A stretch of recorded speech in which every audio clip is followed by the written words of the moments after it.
Sa akin, ba't daw ganito outfit ko? Wala lang. Siguro ako, ganyan. Diba? Hey, hindi na tayo magpapalililigo eh. Kasi oras na. Mamaya, iba yan. Nakikita ko. Tingin na gano'n. Kaya tingin na gano'n. Isa na alisin natin yan dyan. Doon ko lalagay sa lupon. Para makita natin sino yung likod. Ha?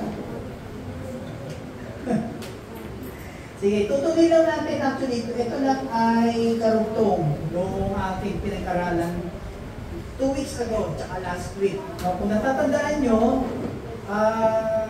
tayo ay nasa 2 Timothy, chapter 2. Hindi na isunod yan. 2 Timothy, chapter 2, verses 2, verses 1 hanggang 7. Ayan. Natin, may plus mo na natin yun. 2 Timothy, chapter 2, verses 1 to 7. So, ito yung, ano yung title? Tatandaan nyo yung title na pinag-aralan natin. Kasi ito po yung si Timoteo ay dumaranas po ng matinding pagsubok, diba? Doon sa iglesia ng Efeso dahil matindi po ang persecution niyan. So, kaya po yung, ito po yung huling sulat ni Pablo bago siya pugutan ng ulo. Ito yung sinasabi niya kay Timothy na, nasa na natin nakabasa? Brother Eman, sige, pagbasa. Kaya nga, anak ko, magpakatatag ka sa tulong ng kagandang loob ng Kristo Jesus. Mga narinig ko sa akin sa harap ng maraming saksi ay ipagkatiwala mo rin sa mga tao na ikatapatan at may kakayahang magturo naman sa iba. Makibahagi ka sa hirap tulad ng isang mabuting kawal ng Kristo Jesus. Ang isang kawal ay hindi naging abala sa mga bagay na walang kaugnayan sa pagiging kawal. Sa halip, sinisikap niyang mabigyan ng kasilahan ng kanyang binoto. Hindi maaaring ganyan ng isang manlalaro kung hindi siya maglalaro ayon sa mga alitugtog. Ang pagsasakang nagtatrabaho mabuti ang siyang dapat unang makinabang sa buong kanyang pinaghirapan. Isipin mong mabuti ang sinasabi ko sa iyo at ipaunawa sa iyo ng Panginoon ang lahat. Ayan, amen. So, dyan ay sinasabi ni Pablo kay Timoteo na kasi nga, masyado na siyang bagsak, no? Lukmok na, ayaw na niya. Hirap pala niyan. Hirap pala nito. Ngayon, nalaman ni Pablo yun, nagsulat siya kay Timothy. So, sinabi niya kay Timoteo, alam mo Timoteo, ito ang gawin mo para hindi ka mawala ng loob, hindi ka masiraan ng loob. Kailangan mong maging, una-una, kailangan mong magpakatatag. Kasi yung biyaya ng Diyos ay nasa iyo. Magpakatatag ka. Ang kailangan mong gawin, kailangan ikaw ay isang maging guro para maipasa mo yung mga tinuturo ko sa iyo. Ipasa mo yan sa iba. Pangalawa, kailangan mo maging sundalo kasi tanggapin mo na sa pagiging isang sundalo, ikaw ay masusugatan. Walang sundalo na hindi masusugatan. Isa nga, di ba? Napanood ko yung palabas na Pearl Harbor sa Lilen. O kaya yung Wonder Woman, yung unang Wonder Woman, yung unang-una. Na pinapalitan ng mga kawal yung mga sugatan ng mga kawal. Dinadala yung mga sugatan, putol yung kamay, sabog yung mata, putol yung paa. Tapos yung mga pupunta doon, yung buo yung kanilang katawan. Tapos after ng mga gera-gera ulit, makikipaglaban, babalik na naman sila, yung mga sugatan, papalitan na naman. So sinabi ni Pablo, nahanda kang masugatan kasi at ikaw ay tayo, sabi ni Pablo, tayo ay nasa front line. Lahat tayo nasa front pagka ikaw ay nasa front line, expect mo, tatamaan ka talaga. Tatamaan ka. Pangatlo, kailangan mo maging isang atleta. Kailangan mo i-disiplinahin yung sarili. Diba? Kasi, balang araw, maaabot mo yung finish line. Kasi lahat tayo ay nasa competition at pinahangad natin ang maabot yung finish line. Pang-apat, pinakailangan mo isang maging magsasaka. Ikaw ay magsipag, magsaga. At pagdating ng finish line, ikaw ay aani. Maaani mo kasi ikaw yung nagtanim. Siyempre, kung sino yung nagtanim, siya yung unang makakatikim ng bunga. Diba? Meron ba dito na nagtanim tapos ang tumigil mo na yung kapitbahay mo? Siyempre, sa'yo muna. Tapos saka mo i-share sa iba. So, yun yung sinasabi ni Pablo kay Timothy. Ano yung kailangan mong gawin? Ngayon, itong verses 8 to 13 o 8 to 14, sabi ni Pablo, sinabi ko na sa'yo, Timothy, kung ano yung kailangan mong gawin. O sige, para magawa mo to, ito ang kailangan kong i-encourage sa'yo. So kanina, napag-usapan natin, puro encouragement, no? So which is, sabi niya, kapag ikaw ay nasa sitwasyon na, yun nga, yung example niya, yung nahuli, no? So kailangan niya na humingi tayo sa Panginoon ng karunungan. Kung hindi siya nakapagbayad ng 3,000. Sa akin dati, no, nandito kami sa, alam niyo yung Magallanes Interchange, nakakalito kasi yan eh. Hindi mo lang, papunta yun ng TAP, papunta yun ng South Expressway, papunta yun ng Maynila. Pero hindi ako ganang familiar dyan. So, nung time na ako papunta dyan, namali ako ng pasok ng linya. Ngayon, malayo pa lang may enforcer na kapag lumipat ako dito sa kaliwa, yun yung papupunta ko tough eh. Pag pumunta ako dito, makikita na ako swerving kasi ang lapit na. Ngayon sabi ko, pagka ako dito, nagpunta, tinuloy ko to, hindi ko alam kung saan ako lalabas kasi nga bira ako magpunta eh. Sabi ko, anong gagawin ko? Anong gagawin ko? Umalang ako, nagpunta na ako to, dumiretso ako. Tapos alam mo naisip ko, dumiretso ko yun. Tapos, doon sa enforcer, huminto ako. Boss! Nandito na ako sa site na to, papuntang Maynila na. Ay hindi, papuntang South Expressway na. Ito yung papuntang TAP eh. Ay ko, boss, kita niyo po ako. Hindi ko kasi ko taga dito. Saan ko ba papuntang TAP? Ay, sir, mali ka sa linya. Kasi papuntang South Luzon na yan. Malayo ikutin mo. Dito kasi ako pupunta sa LRT. Ay, dito yan sa site na yan. Sabi niya. Sabi ko, boss, ano kayo gagawin ko? Kasi malayo ikutin ko. Sige, lumipat ka na lang dito. Lumipat ako doon. Tapos pinadiretso na ako. Hindi rin ako nagbayad. Hindi rin ako pinuli. Diba? So, talagang pagkakailangan natin ng wisdom, sabi sa James chapter 1, kapag kailangan natin ng karunungan, tayo ay humingi ng karunungan. Yung ba, masama ka ba yun? Hindi ko naman talaga kasi alam kung saan nagdaan eh. Diba? So, yun. So, pinag-uusapan natin yung tungkol sa encouragement. Ito naman, ganun din. Gustong i-encourage, at kung tagalog ng encourage, gustong i-motivate, at ano pa ba? Gustong palakasin ni Pablo yung loob ni Timothy. Kasi tinuro na niya eh. O ito yung dapat mong gagawin. Ngayon, para magawa mo yan, ito sasabihin ko sa'yo. Gets mo?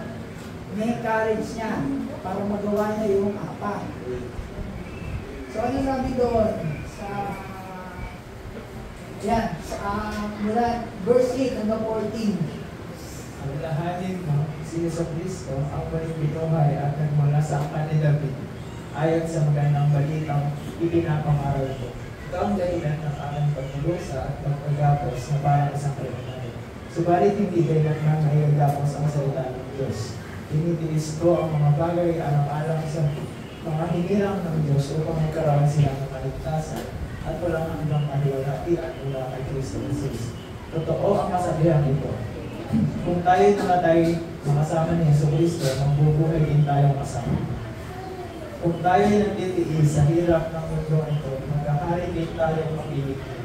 Kapag itinakwil natin siya, itatakwil din niya tayo. Kung tayo man ay hindi tapat, siya ay mananatiling tapat, sapagkat hindi niya maaaring itakwil ang kanyang sarili. Ipapaalala mo sa kanila ang mga bagay na ito at pagbilinan mo sila sa pangalan ng Diyos na iwasan nila ang mga pagtatalo tungkol sa mga salita na walang maguluhan at walang ililubong ang mabuti. Sa halip, ito'y nagpapahamak lamang sa mga Ayun. So, ayan lang natin yan ha. Para yung nakaraan, himay natin. Ito, himay natin. Pag-aaral po natin ngayon ay verse by verse. Para maintindihan po natin kung ano po yung sinasabi ni Pablo kay Timoteo at nasa ganun din, ito rin ay sinasabi rin po ito sa atin ng Diyos. So una, yun ang background niyan. Sa matinding persecution si Timothy. Ang church that time ay inuusig. So marami inuhuli, marami pinapatay. Kaya si Timothy, dahil marami pa rin mga false teaching yung panahon na yun. So parang nawawala na ng loob si Timothy. So yan pa rin yun, yan pa rin yung sitwasyon na yan. Kaya ito sinabi ni Pablo na ito dapat ang gawin mo, maging isang guro, maging isang sundalo, maging isang atleta, at saka maging isang magsasaka. Ngayon, para magawa mo yan, Timothy, ito ang sasabihin ko sa iyo. Kasi mga kapatid, kapag tayo ay kinonfess natin si Kristo bilang ating Diyos, bilang ating Panginoon na tagapagligtas at tayo ay sumunod sa Kanya, natural lang po na tayo ay makakaranas ng mga problema. Makakaranas tayo ng mga pag-uusig sa opisina, diba? Sa eskwela, sa pamilya, makakaranas tayo yan. Ang sabi ni Jesus, diba, pick up your cross and follow me. So, ang essential o ang essence ng pagbuhat natin ng cross ay ayong sabihin, pero ito po yung ibig sabihin kapag tayo pinagbuhat ng cross, kamakayan. Then, noong panahon po ng first century Christians, ang mga tunay po na Kristiyano, anong ginagawa sa kanila? Sa pagkanit sa kanilang pagsunod kay Jesus, pinapatay, pinupurutan ng ulo, ano po yung Tagalog ng hinahang, binibitay, yan po yung ginagawa sa kanila. Sa panahon natin ngayon, mga kapatid, hindi natin ito maranasan. Hindi natin maranasan yung persecution, gaano. Kasi wala. Sa democratic country tayo, na pwede ng salita, freedom of speech. Pero pag nasa bansang Saudi ka, Middle East, China, ayan, kailangan magtago. Sa Saudi, alam niyo ba, pagka nagpe-fellowship doon, tayo nagkakantahan. Naririnig ko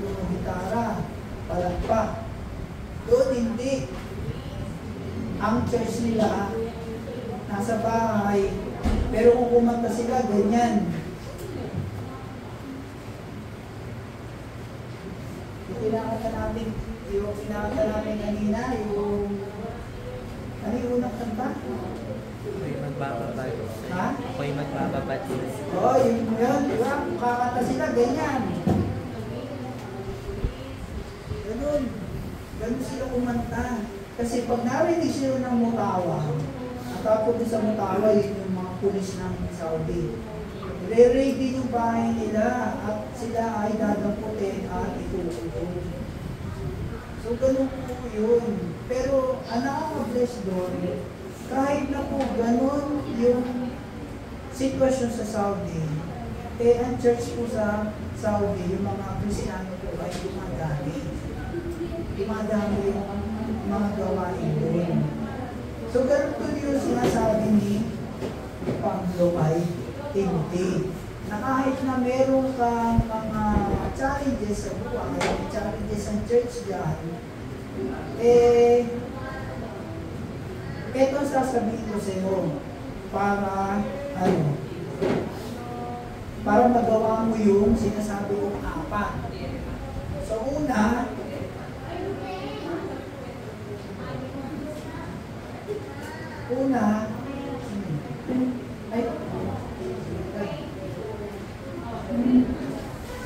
ayan.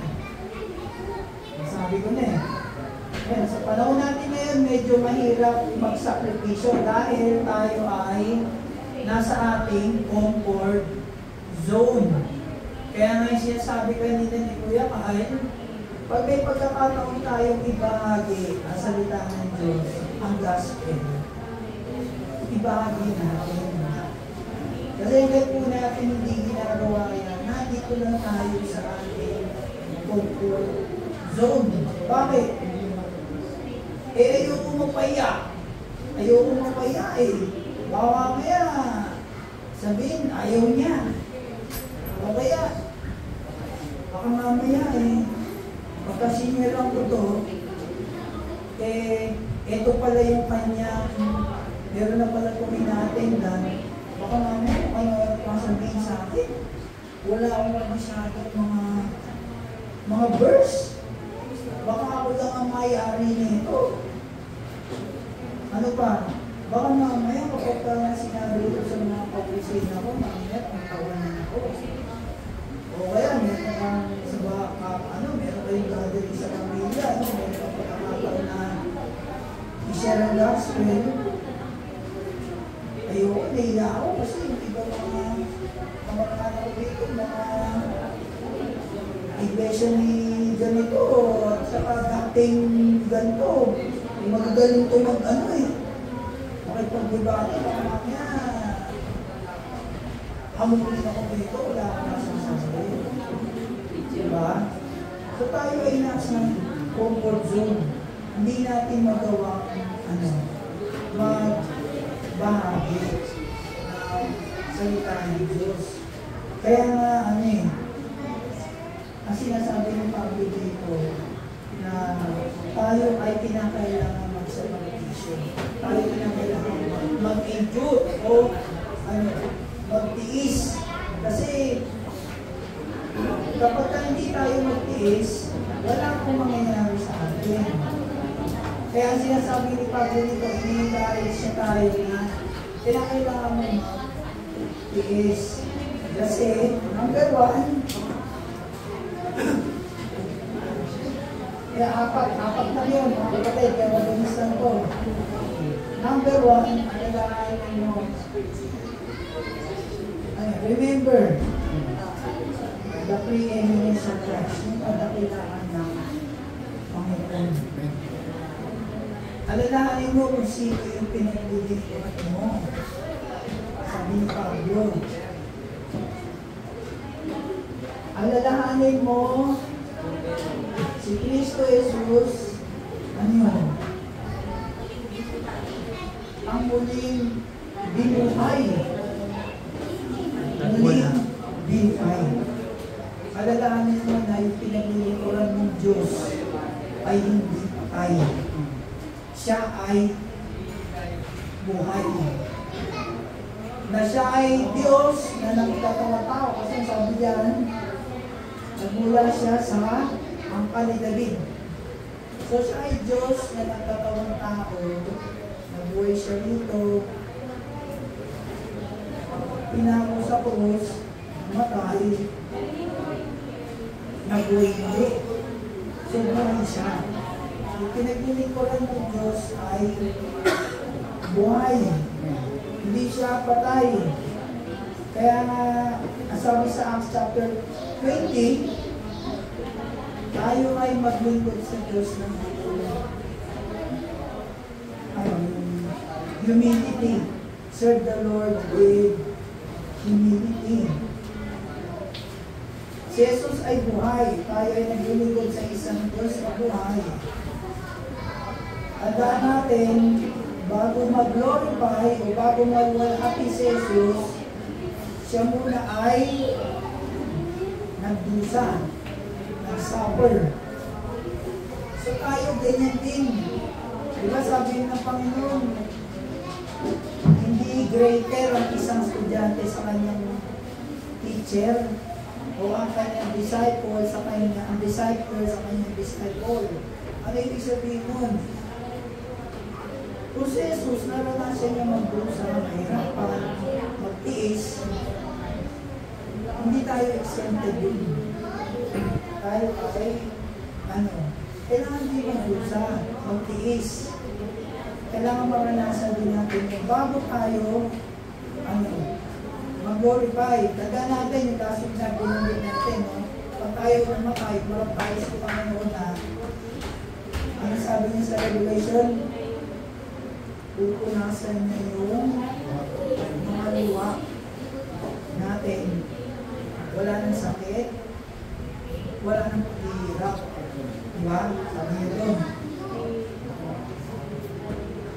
Kaya sabi niya ni Papa sa kanya, Timothy, tandaan mo kung sino yung pinaglilingkuran mo. Huwag mo isipin lang yung sarili. Hayaan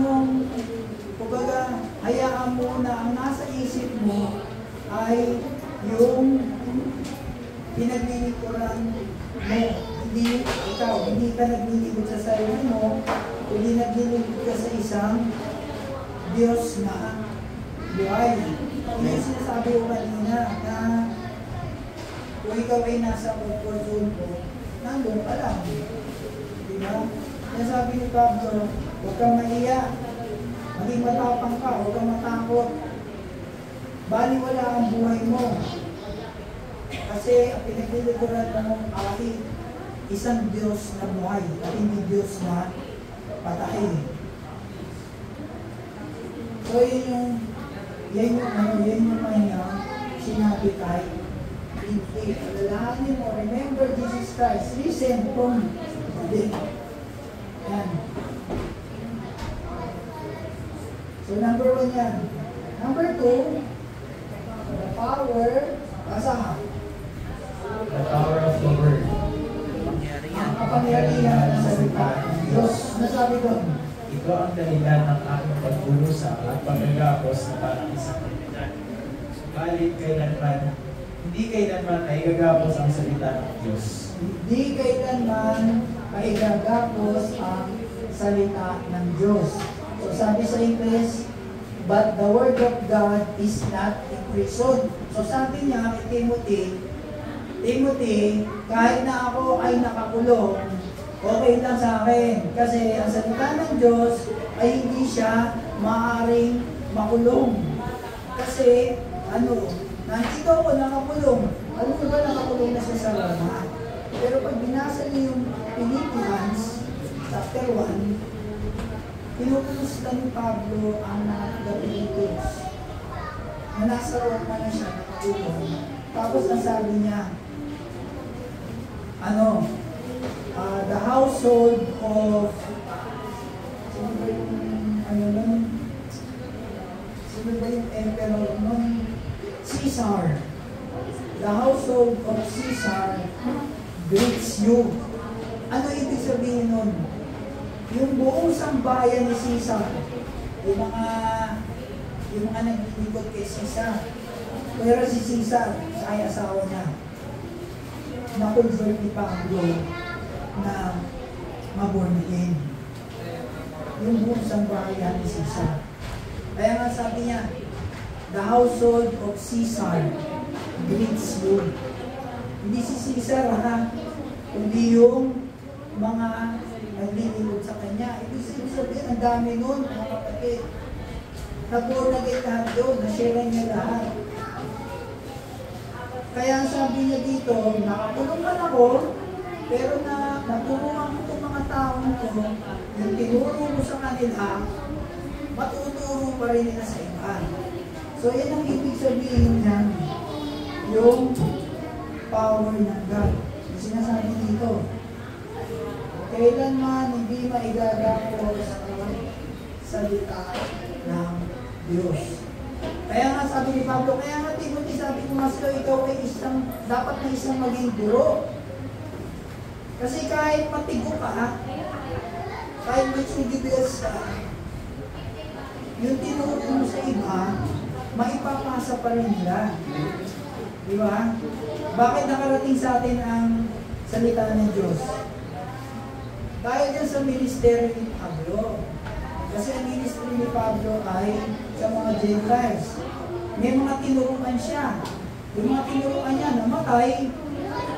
Pero yung mga namatay na yun, may mga naturuan din. Hanggang sa nakarating sa atin.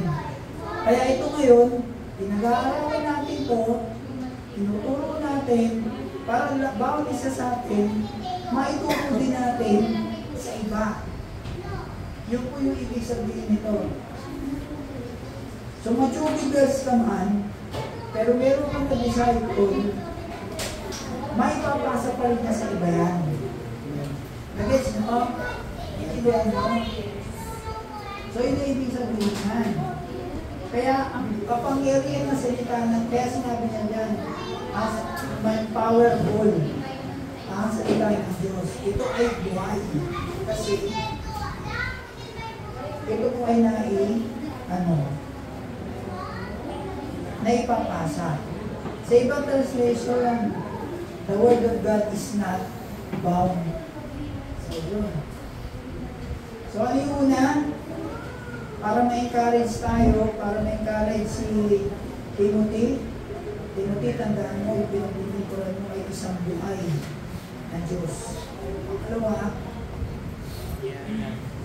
ano man ang mangyari sa akin, ano man ang mangyari sa iyo, hindi mapipigilan na kumalat ang salita ng Diyos. Kasi yung salita ng Diyos ay makapangyarihan. Okay? Pangatlo, verse 10.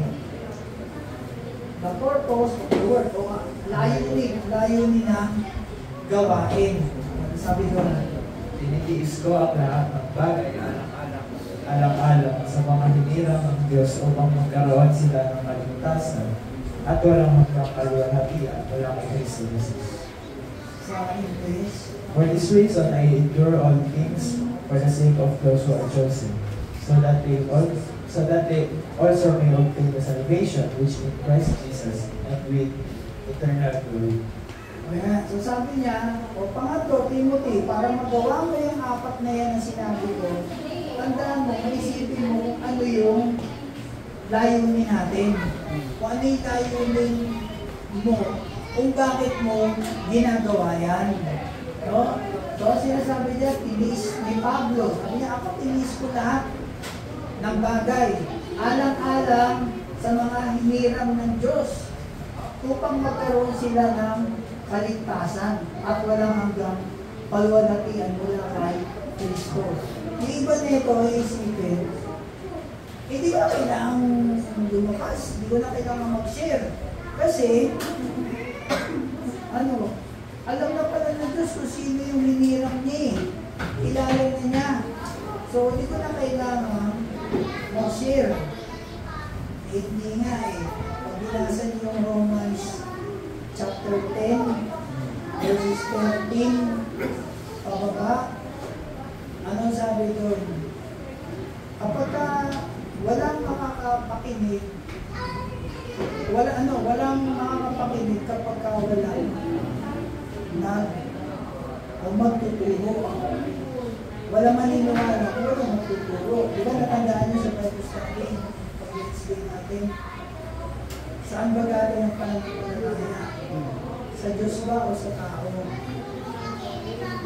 Diba? So ang sagot natin doon ay sa Diyos. Yun yung verse na yun. Romans chapter 10 verses 13 and 14 na walang maniniwala kung walang magsasabi, kung walang mga ngaral. Ito rin yun. Oo, pinili ka ng Diyos, pero hindi naman yan nakatulad ng kay Pablo na divine revelation. Nagdiretso ang God o si Jesus nakipag-usap sa kanya. Sinasabi ni Pablo sa Galatians chapter 1 na through the revelation of Jesus Christ, kaya ako nalaman ito, yung mystery. Hindi ganun sa atin.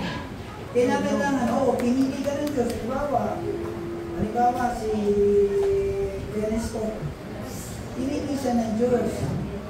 Pero bakit siya nandito? Bakit siya nandito?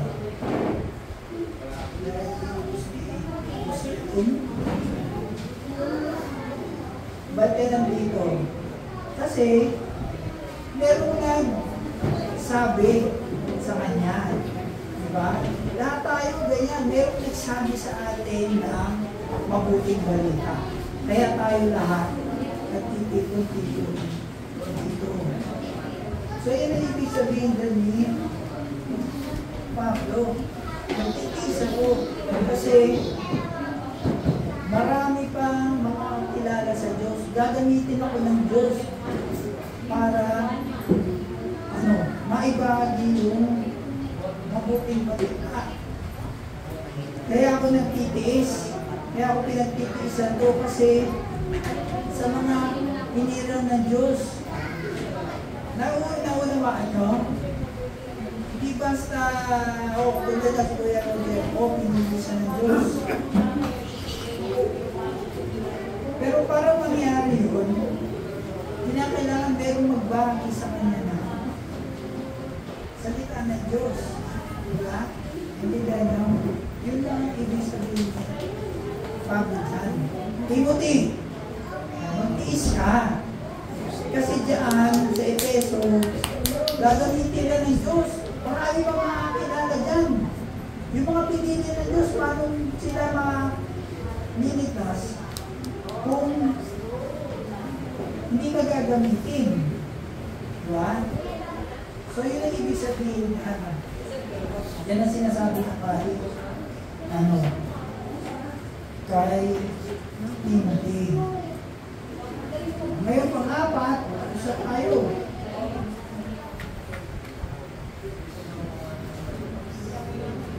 The promise of the reward. Pangako ng gantimpala. Totoo ang kasabihang ito, kung tayo namatay na kasama ni Jesucristo, bumubuhay din tayo kasama niya. Kung tayo nagtitiis at ang hirap sa mundong ito, maghahari din tayong kapiling niya. Kapag itinakwil natin siya, itatakwil rin na tayo. Kung tayo man ay hindi tapat, siya'y mananatiling tapat pa rin, sapagkat hindi niya maaaring itakwil ang kanyang sarili. Ayan. Sabi yan, Timothy, patuloy mong gawin itong apat na sinasabi ko sa iyo, kasi tandaan mo na sa dulo niyan, yung gantimpala. Meron kang gantimpala. Pag ikaw ay nag-chubi bells, meron kang gantimpala. Harapin mo yan. Pagka kasi sinabi, the statement is trustworthy. Sa Tagalog, ito, totoo ang kasabihan. Kasabihan. Sa ano kasi, hindi sa pagkakasabihan, ang type na yun, ito ay common knowledge. Baga, alam na nila, common knowledge na. Na sa pagka ikaw ay naglilingkod kay Kristo, yung buhay mo, hindi na sa'yo. Hindi na sa'yo yan. Sa Panginoon na. Kung ikaw ay susunod sa Kanya, yung pangako ng Diyos sa'yo, sa huli, matatanggap mo. Kaya sinabi natin kanina, di ba? Bago mag-glorify si Christ, bago siya mag-glorify, nakaranas mo na siya ng mga sa yung tiis, siya ay nagdusa. So tayo, ganyan din. Si Timothy, ganyan din. Bago ka mag-glorify, baka kailangan mo rin magtiis. Kailangan mo mahagi. Dusa. Parang namatay na si Lord, di ba? Ano sabi ng Lord? I give my spirit. Si Stephen. Diba na ganun din? Sinabi niya, Lord, receive my spirit. Ako nga, nung yung pangalawang opera ko, yung pangalawang operation ko, yun ang sinasabi ko, Lord. Ang sinasabi ko na, kung ano yung mangyari sa akin dito sa operating room, Lord, receive my spirit. Hindi sinasabi ko. Pero nandito pa rin ako, no? Dito pa rin ako. Sasabi ito, paano mo malalaman na tunay na naligtas? Paano mo malalaman kung tunay na naligtas ang isang tao? Paano mo malalaman kung genuine ang kanyang pagiging Kristiyano? Paano? Siya ay nagtsatsaga. Siya ay nagtitiis. Hindi siya sumusuko sa lakban. Dumating tayo sa mga pagsubok, mga pakikibaka, mga pag-uusig, mga paghihirap. Kailangan natin manatili. Sila ay nananatili tapat. Ito yung mga tunay na Kristiyano. Ang tanong doon, ikaw ba ay isa doon sa tunay na Kristiyano na nagtsatsaga, nagtitiis, nakikibaka sa mga pag-uusig, sa mga paghihirap, nananatili ka ba tapat sa Diyos? Or, nako, ang dahil problema, hindi mo na ako ate. Ayusin mo na mga problema natin. No? Dahil problema. O kaya, nako. Ayaw ko na sabihin. Ayaw na ako. Bitin. Ayaw ko, may iba pa akong lakad. Dito muna ako pupunta. Hindi muna ako ate ng service. May tigil man ni Lord yun eh. Diba? Pero marami eh.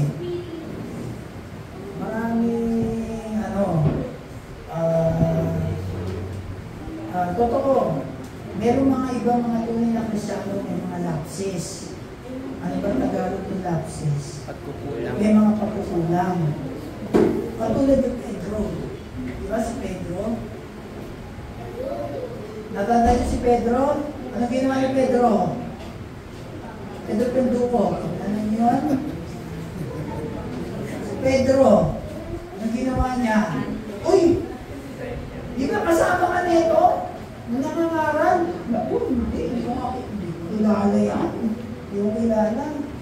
Kaya papainit siya. Kasi malamig. Tayo na yun. Hindi bata, babae. O di ba kasama ko yung pinapaano doon, yung inuwa?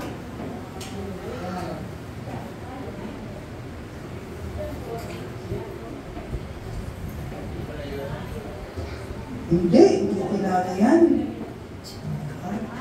Nag-effort pa ako, no? Para i-ganon.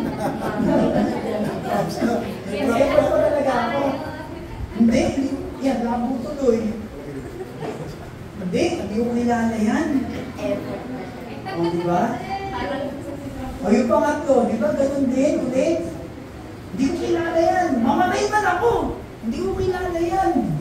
O, pero gandang uli, ano nangyari kay Pedro? Nung bumabang na Espiritu sa Acts chapter 2, tumayo siya. Diba? Magsisi kayo sa inyong mga kasalanan at magpabautismo. Diba ang gospel yun, ha? Gospel ng mga apostles yun, hindi yung gospel ni Pedro. O alam niyo ba, si Jesus, pinako niya sa krus, gato. Diba, powerful yung kanyang sermon. At ano pa nangyari sa kanya? Nung tinawag siya ni Jesus na sunod ka sa akin. Gagamitan ka ng bata ka, dinagamitan ka, pero ngayon, kahit ayaw mo, may magbibihis sa'yo. Diba ano sabi ko? Sinabi ni Jesus kay Pedro, kung paano siya namatay. Paano siya namatay? Pinako siya sa krus, pero pabaliktad siyang pinako. Diba? Kaya nga nung malaman niya yan, sabi ni Lord sa kanya, halika, sunod ka. Hindi sunod si Pedro. Oops! Makita niya si Juan.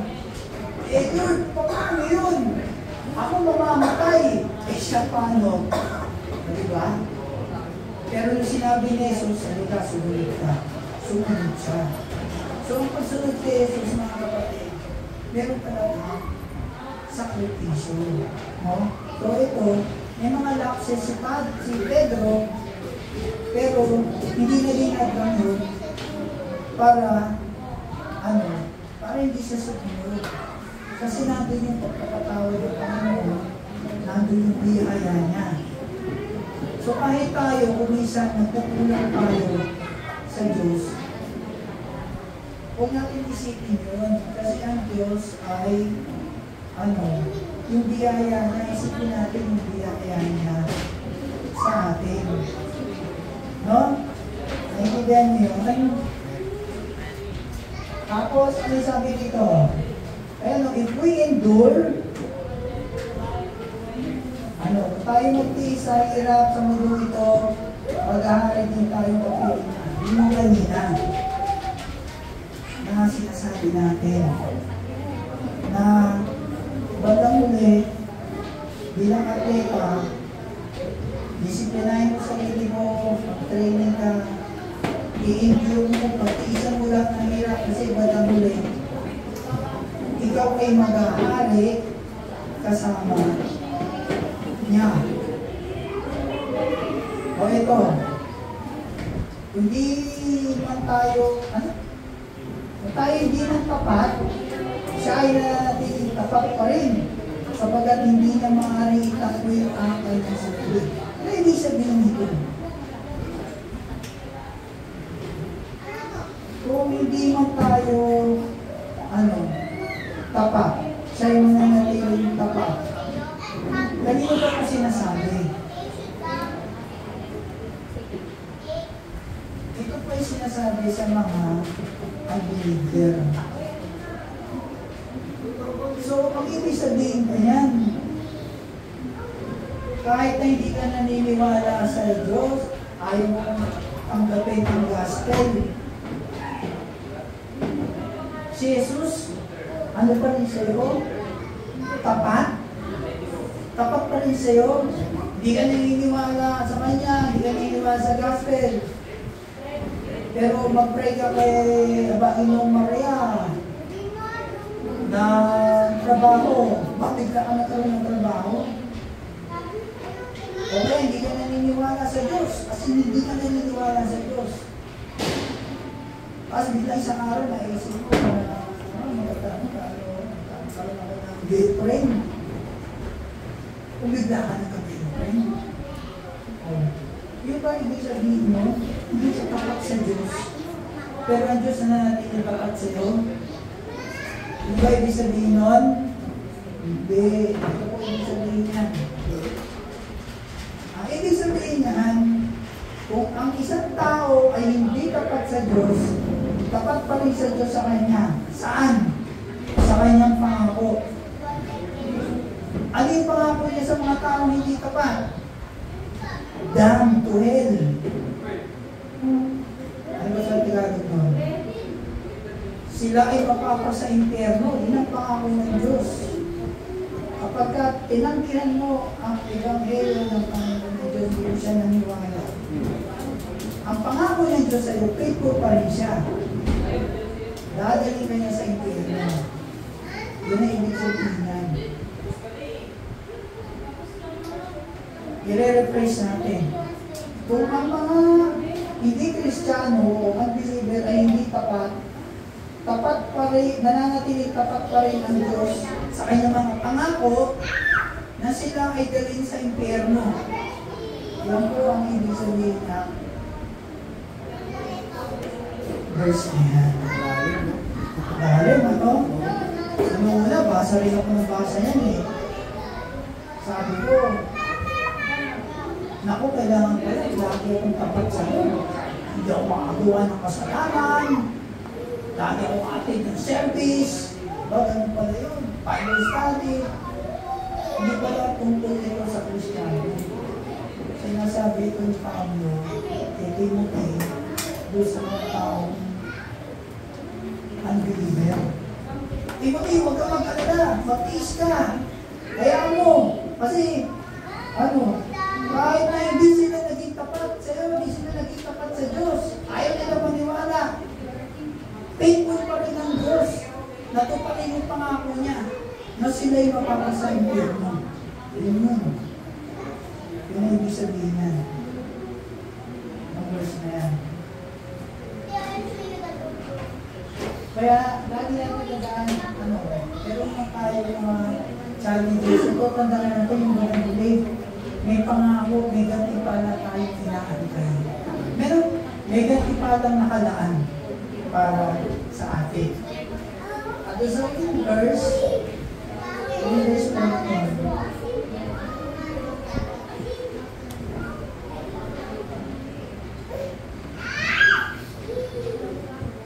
Paalala mo sa kanila ang mga bagay na ito at pagpilinan mo sila sa pangalan ng Diyos na iwasan nila ang pagtatalo tungkol sa mga salita na walang mabuluhan at walang ibinubungang mabuti sa halip ito yung papahanggang lamang sa mga nakikinig. Kasi hindi ko na explain yan. Self-explanatory yan. O sabi niya, kaya yung mga sinasabi ko sa iyo, ipaalala mo yan sa kanila. Para yung verse 8, yung kanina, yung last week, hindi natin nasabi na yun eh. Ano sabi ko sa verse 8? Remember these things. Alalahanin mo ito mga sinabi ko sa iyo at kinakailangan mo at ang Diyos ang magbibigay sa iyo ng paliwanag. Basta pag nilay nila, ayan mo lang ito sinabi ko sa iyo. So ayan yun mga kapatid. Isa tayo. Yan yung sinasabi ni Paul. Minomotivate siya, in-encourage siya, para yung apat na sinabi na kanina nung unang verses, guro, sundalo, atleta, at saka magsasaka. So, Timothy, ito gagawin mo. So, para magawa mo yan, ito ang isipin mo. Yung kadakilaan ng Diyos, naglilingkod ka sa isang buhay ng Diyos. Ang salita ng Diyos ay mga pangyarihan. Kahit na matugibels ka, hindi nakasalalay sa iyo ang salita ng Diyos. Kahit matugibels ka, magtutuloy-tuloy pa rin yan. Kahit na nakakulong ka, ikulong ka, ang salita ng Diyos, ikulong ko, nakakulong. Pero, diba sabi doon, the word of God is not bound. Ano ba? Kaya natin ginagawa ito kasi sa mga pinili ng Diyos, alang-alang sa mga pinili ng Diyos. Hindi nila maiintindihan, hindi nila malalaman ang sinasabi natin kapag ikaw ay nagtutugos na. So gagamitin ka ng Diyos para maipaabot sa kanila ang mga sinasabi ng sa'yo. Yung mga tinuturo niya sa'yo. At panghuli, ito ang pinakamatindi, Timothy. Ano man ang mangyari sa atin, meron tayong dating alak na inaantay. O dati parang nakalaan o nag-aantay para sa atin. So, ganyan din po sa atin, mga kapatid. Ang pinakamensahe ko ito ay patuloy po tayo mag-iyak. Sa mga problema, lagi naman meron din eh. Diba? Ako nga, ngayon, actually, hirap ako tumayo.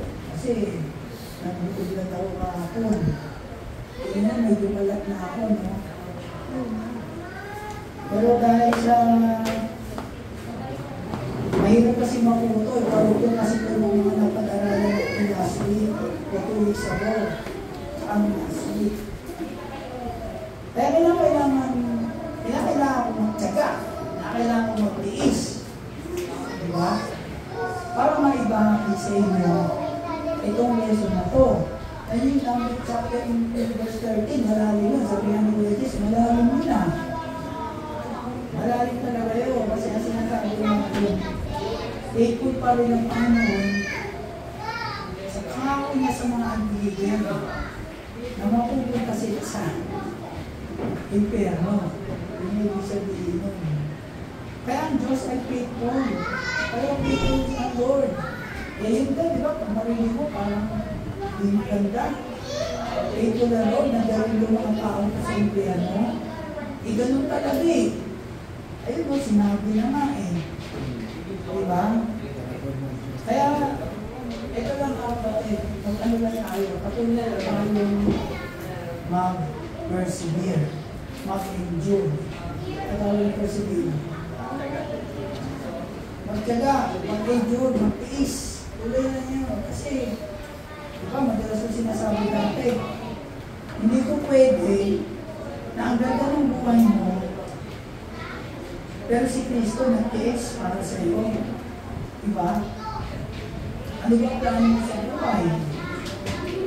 Ano ba ang plano mo? Ano ba gusto mong gawin? Naisip mo na ba yun? Ano ba ang plano mo sa buhay? Gusto mo magpayaman? Diba? Para ng 12 anak? Magkaroon ng pensyon? Diba? Ano ang plano natin sa buhay? Kung iniisip mo prosperity, huwag dito sa church ito. Huwag sa prosperity sa church. Kasi nakakaroon dito, pinakailangan natin magtiis para sa kalalago na ang salita ng Diyos. Yung katotohanan. Di ba tayo ito?